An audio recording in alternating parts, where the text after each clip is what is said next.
할렐루야. 말씀을 함께 봅니다. 오늘 오후의 본문은 사도행전 16장, 사도행전 16장 25절 한 절 함께 봉독합니다. 한밤중에 바울과 실라가 기도하고 찬송을 하나님을 찬송하며 제수들이 듣더라. 아멘. 다윗의 장막 47번째, 여호와의 길, 다윗의 길 7번째입니다.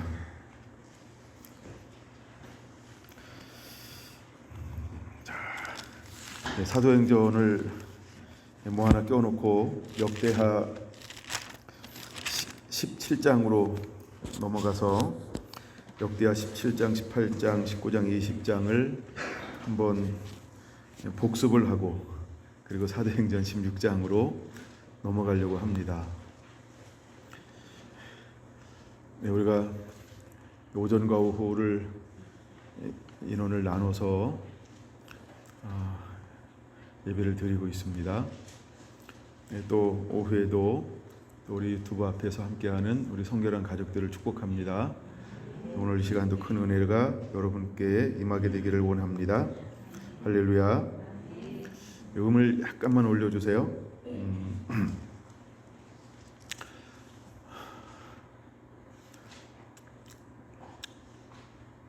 오늘을 살아가는 우리들에게 하나님이 원하는 것이 있는데 그게 뭐냐 하면 예배자의 삶을 사는 것입니다. 하나님은 예배자를 부르고 있습니다. 하나님은 예배자들을 통하여서 하나님이 하고 싶어 하시는 나라와 영광을 이루실 것입니다. 그래서 하나님께서 특별히 여호사밧은 다윗의 길을 걸어갔던 사람이었고, 또 여호사밧은 유대의 3대 성군에 속하는 왕 중에 한 분입니다. 근데 여호사밧이 성군으로 일컬어짐을 받는 이유는 다른 데 있지 않습니다. 그는 여호와의 길을 걸어갔기 때문에 그렇습니다. 그는 다윗의 길을 걸어갔기 때문에 그렇습니다. 역대상 17장 6절은 여호사밧을 향하여 이렇게 말하고 있다는 것이죠. 전심으로 여호와의 길을 걸어갔다 라고 말입니다. 오늘을 살아가는 예배자들에게 하나님께서 무엇을 보기 원할까? 또 우리가 예배자라고 한다면 우리는 어떤 길을 걸어가야 할까?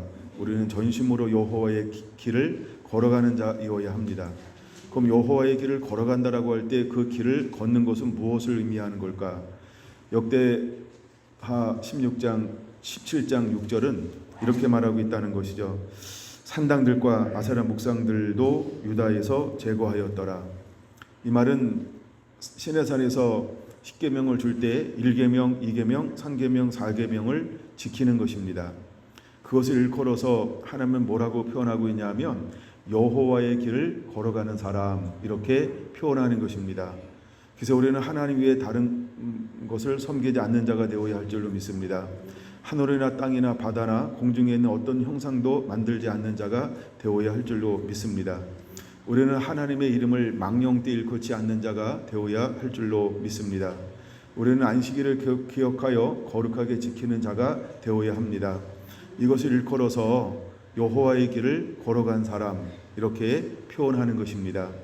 이제 우리는 온 마음을 다해서, 우리는 온 힘을 다해서, 우리는 온 뜻을 다해서 여호와 그 길을 걸어가는 하나님이 원하시고 찾으시는 그런 예배자들이 되기를 예수님의 이름으로 축원드립니다.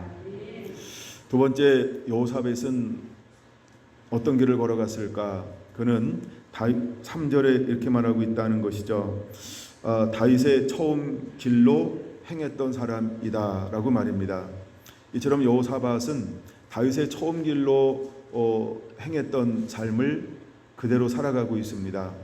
다윗을 만나는 내 마음에 합한 자라고 했던 것처럼 다윗의 일생은 하나님과 동행하는 삶을 살았습니다. 그는 하나님이 함께함을 통해서 이기는 삶으로 삶을 마무리하는 것을 볼 수 있습니다. 그런 것처럼 하나님은 예배자에게 원하는 길이 있습니다. 다윗의 길을 걷기를 원한다라는 것입니다. 사도 바울의 고백이 있죠. 내가 예수 그리스도를 본받는 자 된 것처럼 너희는 나를 본받는 자가 되라라고 말입니다. 그 길은 무엇일까요? 그는 다윗의 길을 걸어갔다는 것입니다. 다윗의 특징이 무엇일까? 바로 그것은 하나님을 의지하는 것입니다. 그는 하나님을 의뢰하는 것입니다. 그래서 4절은 이렇게 말합니다. 오직 그의 아버지 하나님께 구하며 그의 계명을 행하고 라고 말입니다. 이것이 바로 다윗의 삶을 한마디로 표현할 수 있는 것입니다. 그는 언제나 하나님을 첫자리에 놓았다는 거죠. 하나님을 의지하는 사람이요 하나님의 말씀 안에 머무르는 삶을 살았던 사람이 누구였다? 다윗이었다는 것입니다. 그래서 오늘 예배자들은 어떤 사람이 예배자이냐 하면 언제나 하나님을 첫자리에 놓는 그 사람, 내 말씀을 지켜 그대로 행하는 그 사람이 다윗의 길을 걸어가는 사람입니다. 하나님 오늘날 찾는 사람들은 어떤 사람일까? 이와 같이 하나님을 첫자리에 놓는 사람. 그래서 예수님께서 제자를 불렀을 때 그들에게 다른 걸 요구하지 않습니다. 다 버리고 나를 쫓으라 라고 말입니다. 그 다음에 두 번째, 나보다 더 사랑하는 것이 있는 사람은 내게 합당하지 아니하다를 요구하고 있죠. 누가복음 5장에서 베드로를 부를 때 유명한 말씀이 있지 않습니까? 베드로가 이렇게 고백합니다. 내가 밤이 맞도록 수고하여 얻은 것이 없지만 말씀에 의지하여 그물을 내리겠습니다.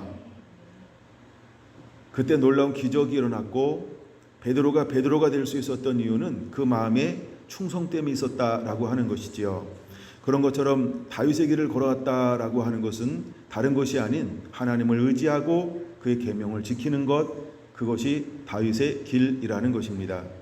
이제 오늘날 하나님의 예배자에게 찾는 것, 그게 두 가지가 있다는 거예요. 하나님 여호와의 길을 사랑함으로 전심으로 걸어가기를 원하고, 또 하나는 다윗의 길을 걸어가는데 그 첫마음 첫사랑을 간직하고 언제나 하나님을 의지하고 하나님 말씀대로 순종함으로 걸어가는 그 예배자를 하나님이 원하신다는 겁니다. 여러분이 그런 주인공들이 되기를 예수님의 이름으로 축원합니다. 이것이 바로 여호사밧을 통해서 우리에게 보여주고자 하시는 하나님의 의도가 있는 것입니다. 물론 여호사밧도 인간입니다. 이 말은 무슨 말이냐 하면 하나님의 성령이 충만하고 말씀에 충만함에도 불구하고 무엇을 가질 수 있다? 연약함을 가질 수 있다는 겁니다. 여러분, 우리도 우리와 똑같은 성정을 가진 사람이라는 것입니다. 우리와 똑같은 성정을 가졌다라고 할 때 엘리사만 그런 것이 아니고 엘리야만 그런 것도 아니고 아브라함도 우리와 똑같은 성정을 가졌어요. 다윗도 우리와 똑같은 성정을 가졌어요. 여호사밧도 우리와 똑같은 성정을 가졌어요. 또 한 사람 소개한다면 사도 바울도 우리와 똑같은 성정을 가졌어요. 그래서 마음은 온유로되 육신이 약하여 누가 이 사망의 곱에서 나를 구원하랴라고 하나님 앞에 늘 고백하며 거룩한 씨름을 했던 것처럼 우리에게 연약함이 있습니다. 그러나 우리의 연약함 때문에 하나님이 우리의 예배를 받지 못하시는 것이 아니고 우리의 마음의 중심이 늘 어디를 향하고 있느냐는 것이죠.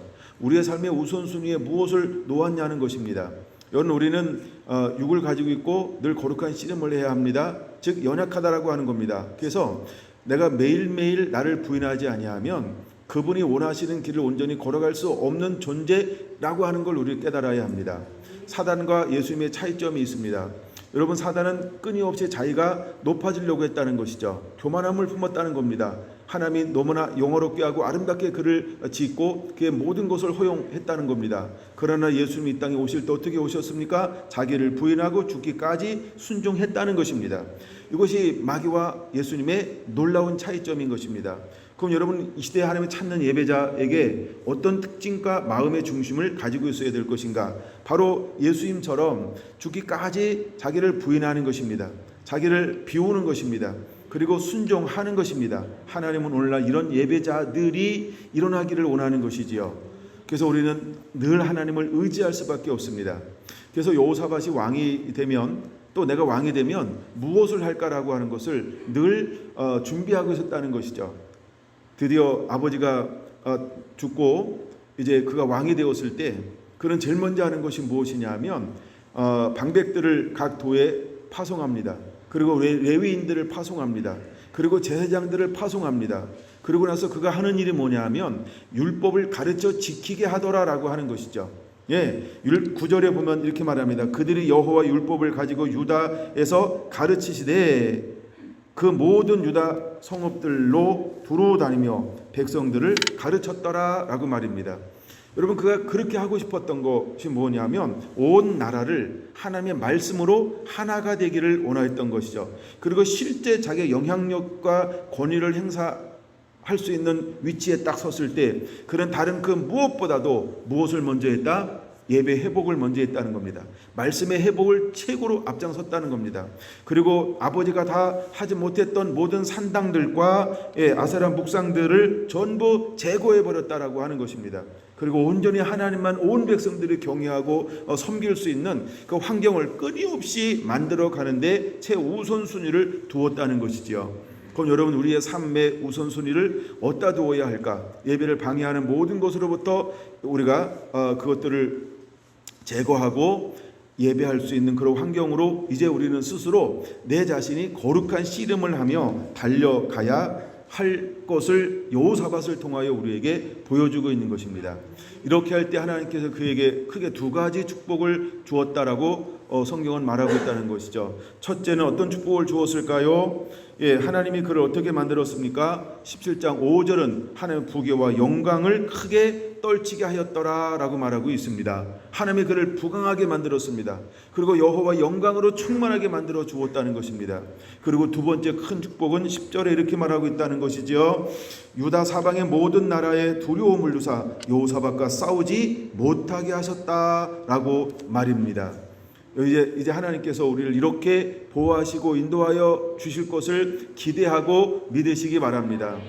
그러나 그의 연약함이 드러나는 것이지요. 사단은 끊임없이 예배하는 자들을 무너뜨리려고 할 것입니다. 박해할 것입니다. 예배하는 자를 끊임없이 사단은 와서 공격할 것입니다. 예배할 수 없도록, 그 다음에 타락하도록, 그 다음에 섞이도록, 예배가 온전하지 못하도록 우리 사방을 굉장히 흔들어 놓을 것입니다. 요란하게 만들 것입니다. 때로는 압력을 가할 것입니다. 때로는 공권력으로 외부에서 또한 내적으로 내 마음의 심령이 무너지게 만들 것입니다. 이럴 때 우리는 어떻게 해야 될까? 여러분 우리는 흔들릴 수 있습니다. 아니 무너지는 것처럼 보일 수 있습니다. 아니요 타협하는 것처럼 보일 수 없습니다. 어쩌면 희망을 못 찾아보는 것처럼 보일지도 모릅니다.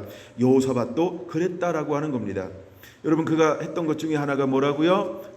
바로 아달마라고 하는 한 여인을 무엇으로 삼았다? 그의 사랑하는 아들 여호람의 아들인데 그의 며느리로 삼았다는 것입니다. 근데 아달마가 어떤 며느리예요?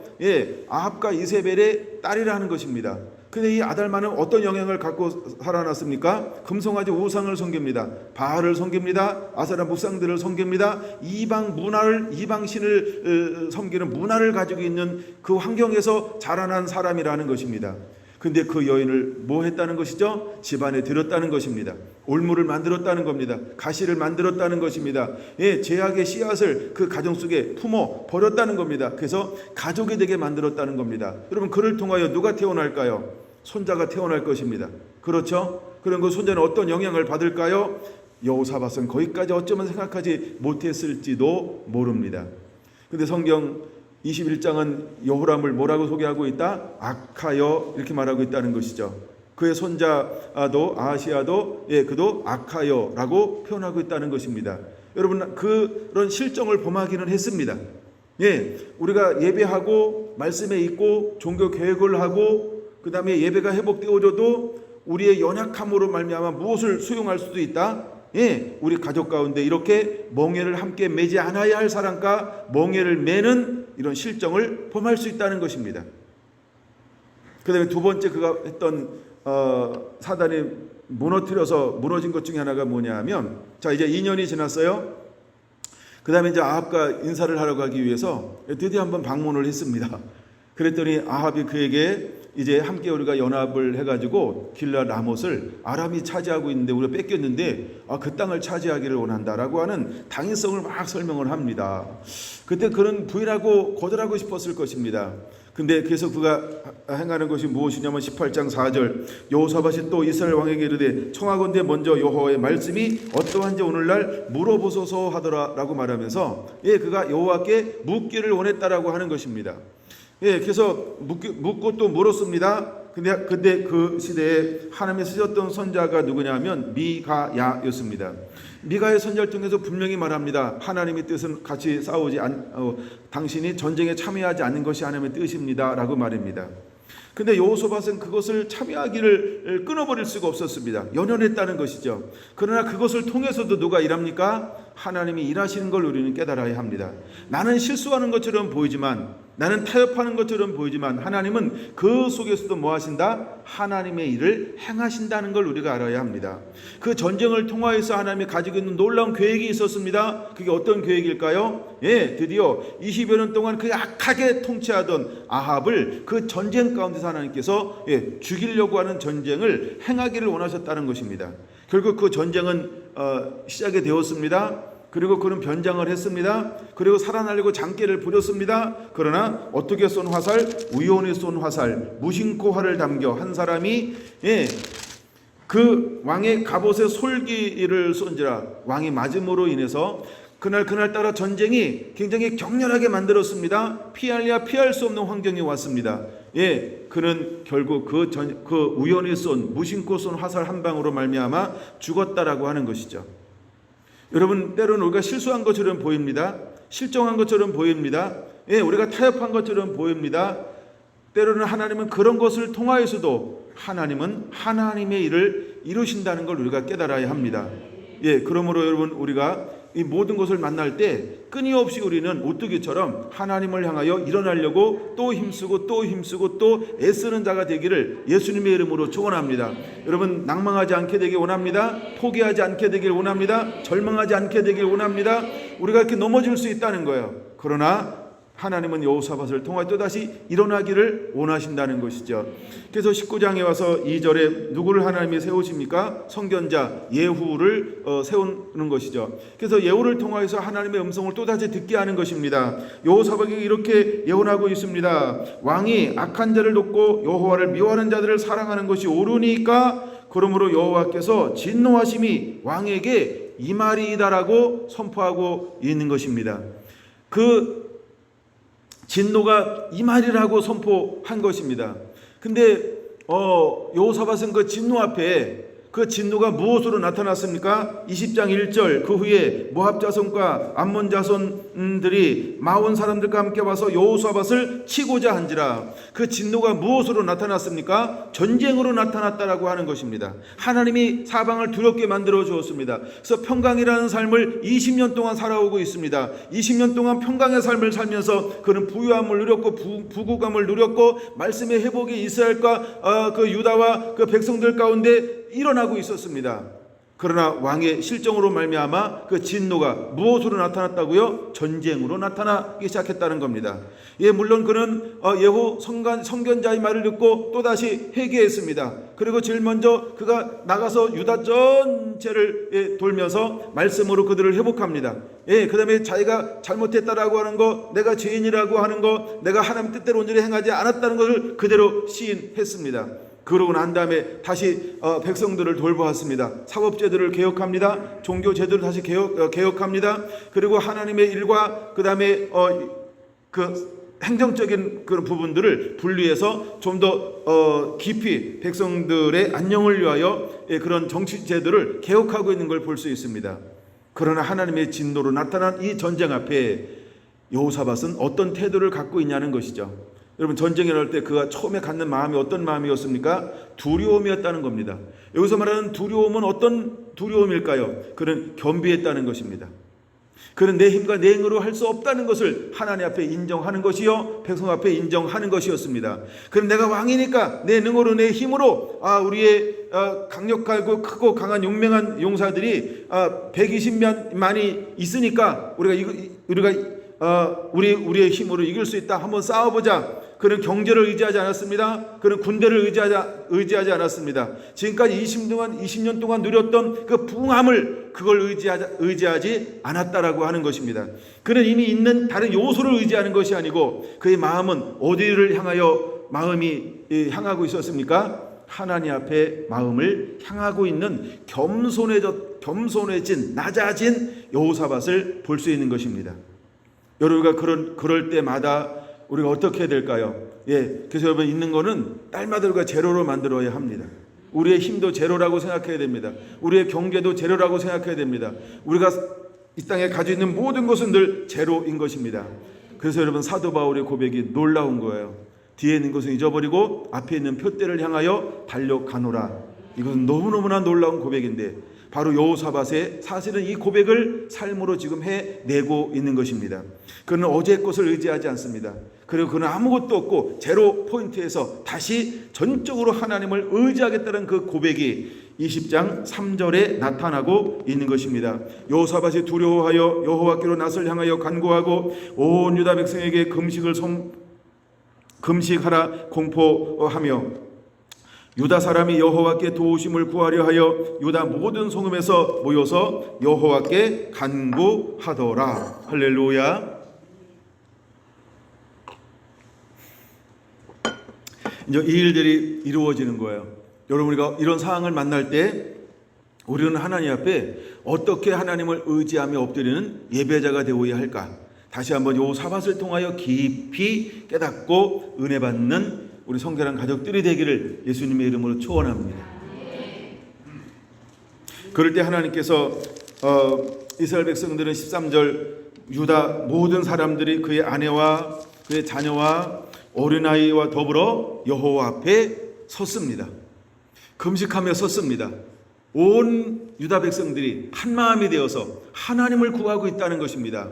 그때 하나님께서 14절 회중 가운데 있는 한 사람에게 찾아오셨다는 것입니다. 여러분, 그는 그냥 이름이 없는 사람이었다는 것이죠. 평범한 사람이었다라고 하는 것입니다. 그냥 여호와를 경외하고 섬기는 사람의 삶을 살아가고 있는 그 한 사람이었다는 것입니다. 마치 우리 성결한 교회와 같습니다. 마치 우리 성결한 성도들과 같습니다. 그냥 문명의 용사였습니다. 그는 그냥 예배자였다는 것입니다. 물론 그는 예배자의 삶을 여전히 살고 있었을 것입니다. 마치 아합 시대의 북이스라엘 가운데 남은 7,000명이 있었던 것처럼 남아있는 한 사람처럼 살고 있는 누구에게? 하나님의 야하시엘에게 하나님의 감동이 오늘 임하고 있는 것입니다. 여러분들도 이와 같은 은혜를 누리고 경험하는 주인공들이 되기를 예수님의 이름으로 축원합니다. 여러분, 하나님의 음성이 야하시엘에게 임하였을 때 왕과 그 다음에 모든 예루살렘 주민들과 유다 백성들은 어떤 마음을 취하나요? 한 마음을 품기 시작을 합니다. 마음을 전혀 같이 하기 시작을 합니다. 그리고 이 전쟁은 우리의 전쟁이 아니라 하나님께 속한 전쟁이로구나 라고 하는 그 하나님의 음성 앞에 그대로 믿음으로 아멘, 아멘, 아멘으로 화답한다는 것입니다. 그냥 말로만 화답하는 것이 아니고 이제 그 전쟁의 방법이 무엇이었습니까? 내일 내려가라 라는 말씀을 들었습니다. 근데 그들이 어떻게 합니까? 20절에 아침에 일찍이 일어나 실제로 일찍이 일어나 그들을 향하여 나아갑니다. 나아가는데 어떻게 나아갑니까? 20절 이렇게 말하고 있습니다. 여호와를 신뢰하라. 그 다음에 선자를 신뢰하라라고 하는 믿음으로 발걸음을 옮기기 시작을 했습니다. 21절 어떻게 나갑니까? 노래하는 자들을 택합니다. 그리고 거룩한 예복을 입혔습니다. 그리고 군대 앞에서 행진하게 합니다. 그리고 여호와를 찬송하며 이렇게 찬양하기 시작합니다. 여호와께 감사하세 그 인자하심이 영원하시도다 라고 말입니다. 여러분들이 이런 마음으로 싸울 수 있습니까? 이게 전쟁하는 자세입니까? 이게 전쟁하는 사람들입니까? 놀러 나가는 것과 같죠. 그러나 이 놀러 나가는 것 같은 비상식적인 방법이 어떤 행동일까요? 하나님에 대한 신뢰요, 믿음이라고 하는 것입니다. 그건 하나님을 신뢰하고 있는 것입니다. 이는 믿음의 행위라고 하는 것입니다. 여러분, 세상에 뭐라고 한다 할지라도, 이웃 사람이 무엇이라 한다 할지라도 우리가 응답을 받으면 응답을 받은 대로 행동하는 자가 되기를 예수님의 이름으로 축원합니다. 베드로야, 저 깊은 데 들어가서 그물을 던져라 라고 했을 때 베드로는 기꺼이 내가 말씀에 의지하여 그물을 내리겠다라고 순종의 행동을 옮겼다는 것입니다. 할렐루야. 너에게 있는 것이 무엇이냐? 내게로 가져오라. 오병이어를 가져왔습니다. 예수님이 기도했습니다. 그리고 제자들에게 나누어 주면서 그들에게 나누어 주라고 말했습니다. 나누어 주는 동시에 놀라운 기적이 일어나기 시작했습니다. 여러분, 성경은 이런 놀라운 기적이, 창조적인 기적이 수없이 기록되어져 있습니다. 그것을 왜 우리에게 보여주고 있는 것일까? 우리가 순종하면 하나님이 일하신다는 것을 보여주고 있는 것입니다. 여러분, 전쟁의 여호와께 속해 있는 것을 믿습니까? 전쟁의 여호와께 속하여 있는 걸 믿습니까? 그러면 여러분들은 다윗처럼 만군의 여호와 하나님의 이름으로 나아갈 수 있는 것입니다. 여러분, 때때로 세상은 우리에게 사울의 갑옷을 입기를 원합니다.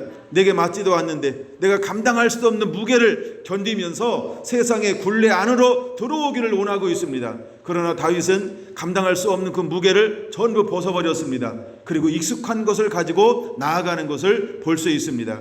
그럼 우리에게 익숙한 것이 무엇이 되어야 할까? 여러분, 우리는 이제 예배하는 것이 우리의 습관이 되어야 할 줄로 믿습니다. 예수님이 예배가 습관이었던 것처럼, 그런 예배가 삶의 최우선에 놓여져 있었던 것처럼, 가장 중요한 시즌에 그는 다른 것을 한 것이 아니고 한 앞에 예배함으로 나아갔던 것처럼 제자들에게 말합니다. 너희는 시험에 들지 않도록 깨어 한 시 동안 기도하기를 원한다라고 말입니다.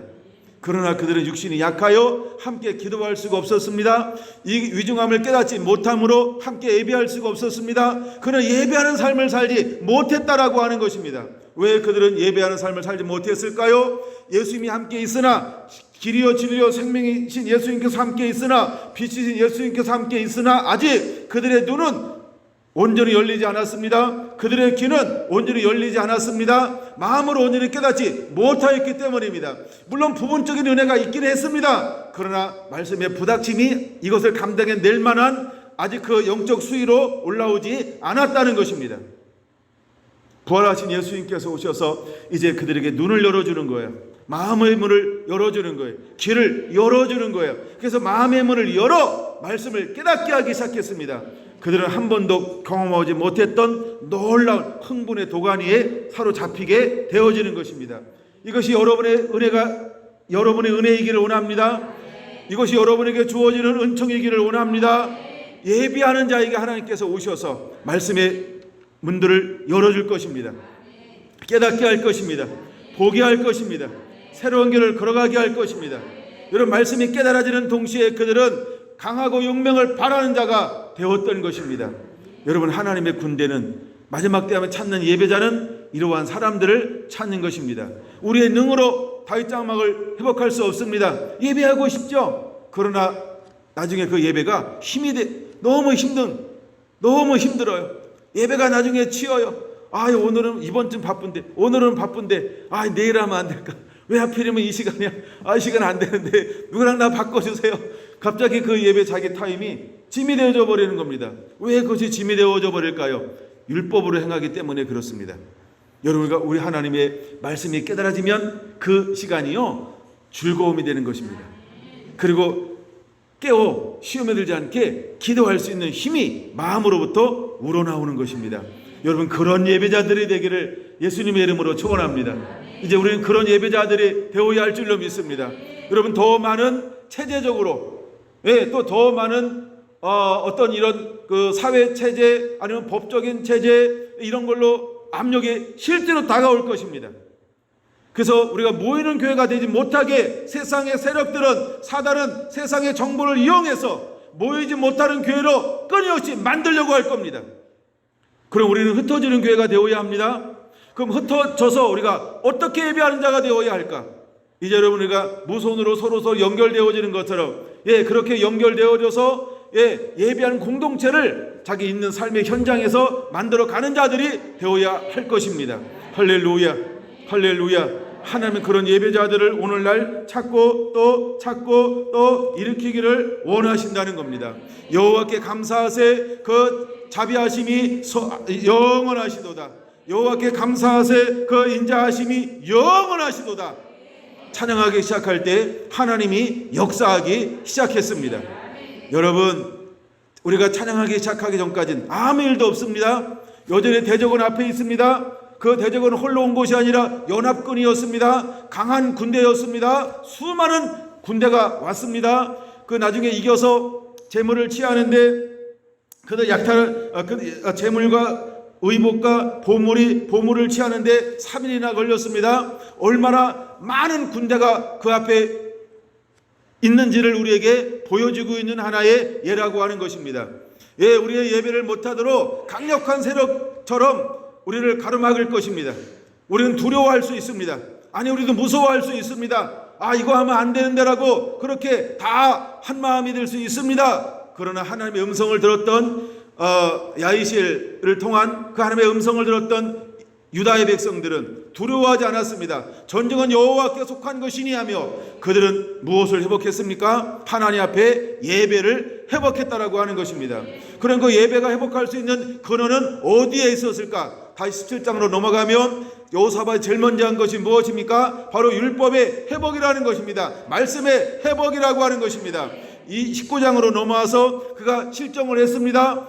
싸움에서 실패했습니다. 그 다음에 예후 선제를 들었습니다. 그리고 그가 제일 먼저 했던 것이 무엇을 했습니까? 또다시 말씀의 회복을 우선순위에 두었다는 것입니다. 우리가 말씀의 우선순위에 두면, 말씀이 바르게 세워지면, 우리 안에 예배 영이 임하면 그 예배는 힘있고 능력있고 강한 예배자의 삶을 살아갈 수 있는 원동력이 되어질 거라고 하는 걸 믿으시기 바랍니다. 부활하신 예수님께 제자에게 오셔서 말씀을 풀어주었습니다. 그들에게 예루살렘은 어떤 예루살렘이었습니까? 죽음이었습니다. 공포였습니다. 모든 것을 잃어버린 도시가 예루살렘이었습니다. 근데 그들은 기쁨으로 예루살렘을 향하여 올라갔다라고 하는 것입니다. 그리고 아무것도 두려워하지 않고 그런 기쁨과 즐거움으로 감사함으로 매일매일 모여서 찬양하기 시작했다라고 하는 것입니다. 그 두려운 환경 가운데서, 그 모든 걸 잃어버린 환경 가운데서, 걸리면 죽는다 그 환경 가운데서 그들은요 기쁨과 즐거움으로 매일매일 예배하는 삶을 살았다라고 하는 것입니다. 여러분, 오늘날 우리에게 무엇이 필요할까요? 앞으로 이제 우리가 어떻게 예배한 자들이 일어나야 할까요? 여러분, 말씀이 풀어지면 이렇게 예배할 수 있습니다. 할렐루야. 여러분의 이런 은혜가 동일하게 임하게 되기를 예수님의 이름으로 축원합니다. 여호와께 감사하세. 그 인자하심이 영원하도다라고 할 때 하나님의 복병을 두어서 역사하기 시작했습니다.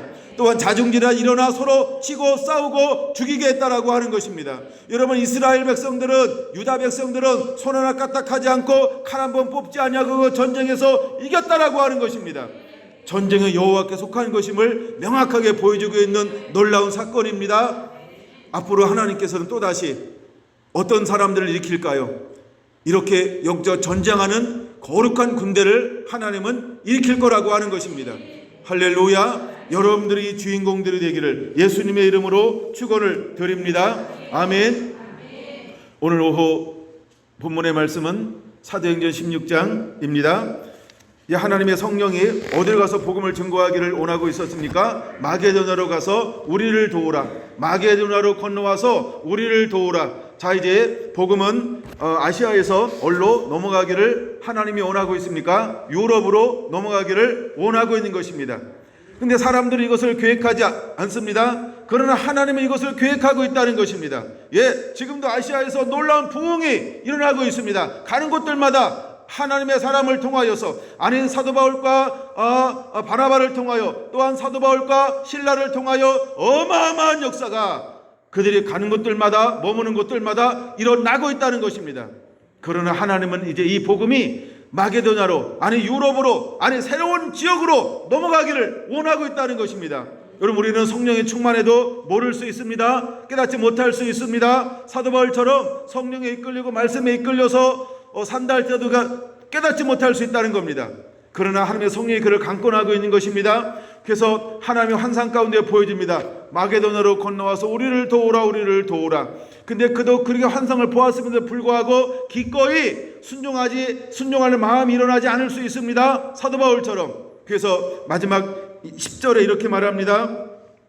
우리를 부르신 줄로 인정하밀러라. 인정하다라고 하는 이 단어가 어떤 뜻을 가지고 있다고요? 이 신비받으라는 뜻은 격렬하게 논쟁한 다음에 설득당하였다라고 하는 것입니다. 환상을 보고도 격렬하게 논쟁을 함을 통해서 설득당하니까 그때서야 사도 바울은 마음을 그러면 건너가겠습니다 라고 했다는 것입니다. 이것이 우리의 한계점이라는 것입니다. 때로 여러분, 우리의 고집이라고 하는 거, 때로 우리가 습관이라고 하는 거, 때로 우리의 단점이라고 하는 거, 이렇게 하나님과 다를 수 있습니다. 어디 안에 있어도, 성령 안에 있어도, 말씀 안에 있어도 여러분, 우리도 사도 바울과 똑같을 수 있어요. 목사님, 이거 좋은데요? 이 방법이 좋은데요? 지금 잘하고 있잖아요. 너무 좋잖아요. 다 잘 되는 거 맞습니다. 근데도 우리는 때때로 하나님의 정말 진짜 원하는 것을 놓칠 수 있다는 겁니다. 누구처럼? 사도 바울처럼. 그러나 하나님은요, 여호사밧을 깨닫게 했던 것처럼, 또한 사도 바울을 깨닫게 했던 것처럼 우리도 하나님은 여전히 하나님의 음성을 듣기를 원한다는 것입니다. 그래서 여러분, 우리가 내 길을 걸어가는 것이 아니라 여호와의 길, 다윗의 길을 걷는 자가 되기를 예수님의 이름으로 축원합니다.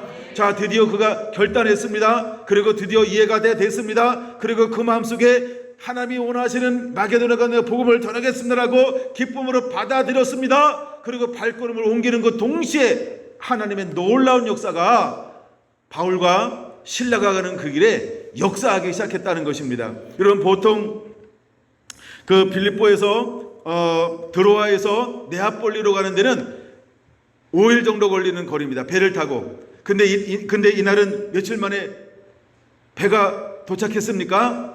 이틀 걸렸다는 것입니다. 할렐루야, 할렐루야. 하나님께서 순풍을 불었다는 것이죠. 네, 드로아에서 네아폴리 쪽으로 바람을 일으켰나 봐요. 예, 그래가지고 5일 걸려야 되는 길을 며칠 만에 가게 합니까? 이틀 만에 가게 한다는 겁니다. 여러분, 우리가 순종하면 하나님이 일하시는 것을 이렇게 보기 시작할 겁니다. 내가 하는 것 아닙니다. 그분이 하시는 것입니다. 그러므로 우리는 순종하는 예배자가 되어야 할 줄로 믿습니다. 할렐루야, 할렐루야. 여러분, 세 가지 단어가 나오는데 한번 체크해 놓으실래요? 13절 기도할 곳이 있을까? 16절 기도하는 곳에 가다가, 25절 기도하고 하나님을 찬송하며, 세 군데 단어를 체크해 놓으시기 바랍니다. 다시 한번 가르쳐 드릴까요? 13절 기도할 것이 있을까? 16절 기도하는 곳에 가다가, 25절 기도하고 하나님을 찬송하며 라는 것을 한번 체크해 놓으시기 바랍니다. 오늘의 주제는 이 세 주제가 되기 때문에 그렇습니다. 자, 여러분, 먼저 그가 이제 순종하여서 하나님의 은혜 가운데 너무나 하나님의 호의를 받으면서 드디어 하나님께서 원하시는 마게도냐 땅에 도착했습니다. 그리고 그는 어디로 발걸음 옮겼습니까? 빌립보로 발걸음 옮겼습니다. 빌립보에 발걸음 옮겨서 이제 안식일이 되었습니다. 안식일이 되어서 안식일을 어디서 지킬까라고 이제 기도할 곳. 여러분, 여기서 기도할 곳이라고 하는 것은 어떤 의미가 있습니까? 예비할 곳이 어딘가, 그렇죠? 그런 예비하기를 원하였습니다. 그리고 함께 예비할 곳을 찾았다는 것입니다. 여러분, 사울과 신라는 삶의 첫 자리에 무엇을 놓은 것입니까? 예배라고 하는 것입니다. 난 여러분들이 가는 곳들마다 예배가 우선인 자가 되기를 원합니다. 예배가 살아있는 진정한 예배자가 되기를 원합니다. 할렐루야. 우리가 예배할 때 하나님께서 누구를 예배하고 만나게 할까요? 루디와 같은 사람을 예배하십니다. 그리고 만나게 하실 줄로 믿으시기 바랍니다. 여러분, 사도 바울이 애쓰고 힘써서 한 여인을 변화시켜달라, 복음화시켜, 이렇게 말하지 않습니다. 말씀을 증거할 때 하나님의 성령이, 하나님의 영이 한 여인의 마음의 문을 열어 말씀을 깨닫겠다라고 말하고 있는 것입니다. 우리가 순종하면 하나님이 일하시는 것입니다. 할렐루야. 우리가 여호와께 감사하세, 그 자비하심이 영원하더라고 할 때 하나님의 복병을 두어서 모든 대적들을 서로 치게 했던 것처럼, 우리가 하나님께 순종하여 입을 벌려 복음을 증거할 때 하나님의 성령의 한 사람의 마음의 문을 열어 성경을 깨닫게 했던 것처럼 우리가 순종하면 하나님이 일하시는 것입니다. 그러므로 우리 예배자가 먼저 되어야 할 줄로 믿습니다. 우리가 주님을 먼저 예배하면 내가 하는 것이 아니고 주님이 일하시는 것들을 그 삶 속에서 경험하고 누리게 될 줄 믿으시기 바랍니다. 할렐루야. 두 번째 사건이 16절인 것입니다. 자, 우리가 기도하는 곳을 가다가라고 할 때 그 날이 아니라 한 주가 지나간 것이죠. 그렇죠? 한 주가 지나간 것을 알 수 있죠. 자, 이제 또다시 그 중에 기도하러 갔습니다. 예비하러 가 계시겠습니다. 그럼 한 주간 동안 그들이 무엇을 했을까요? 복음을 증거했습니다. 많은 역사들이 일어났을 것입니다. 많은 기적이 일어났을 것입니다. 많은 회심이 일어났을 것입니다. 그 회심과 역사와 변화 가운데 누가 반응하기 시작했습니까? 귀신 들린 한 사람이, 야, 나도 가서 저 사람을 만나면 좋겠다라고 하는 마음이 일어났을 것입니다. 예, 그리고 그가 일주일 동안 복음을 증거할 때 자기가 딱 보니까 바울과 신라가 누구인 것을 영구로 알게 되었다는 것입니다. 예, 그는 귀신으로 충만한 자였습니다. 그는 점하는 사람이었습니다. 예, 귀신이 누구를 알아볼까요? 하나님을 알아보는 것입니다. 그래서 그는 뭐라고 고백합니까? 뭐라고 17절 이렇게 말합니다. 예, 하나님의 지극히 높으신 하나님의 종으로서 구원의 길을 너희에게 전하는 자라. 예, 저 사람은 지극히 높은 하나님의 종으로서 구원의 길을 너희에게 전하는 자입니다. 끊임없이 따라다니면서 외치기 시작했습니다. 제가 묵상하기 시작했어요. 왜 이걸 싫어하지? 라고 말입니다. 왜 이걸 싫어하지? 라고 말입니다. 여러분도 한번 묵상해 보시면 왜 싫어했을까? 누가 나를 인정해주고 누가 나의 정체성을 알려주면 좋잖아. 괜히 내가 가만히 있는데 누가 뉴스에 내주고 방송에 내주고 나를 선전해주고 나를 드러내주면 나는 가만히 있는데 나를 높여주니까 좋잖아요. 그렇죠? 근데 왜 싫어할까? 라고 한번 생각해 봤습니다. 이제 그 다음에 답이 있는데 그 여러분들의 목에요. 여러분들 한번 생각해 보시기 바랍니다. 근데 어쨌든 하간 사도 바울은 이것을 싫어했다는 것입니다. 예, 싫어했다는 겁니다. 그래서 뭐라고 말했습니까? 야, 귀신아, 나가! 라고 외쳤습니다. 그랬더니 귀신이 어떻게 했습니까? 하나님의 말씀에 순종하여 이 여인에게서 나가버렸다는 것입니다. 할렐루야, 할렐루야. 여러분 잘 보세요. 언제 이런 기적이 일어납니까? 언제 이런 변화가 일어납니까? 예배할 때입니다. 그가 기도하러 가다가 여러분 예배할 때 이런 기적이 일어나는 것입니다. 우리가 예배의 삶을 살 때 이런 기적이 일어나는 것입니다. 할렐루야.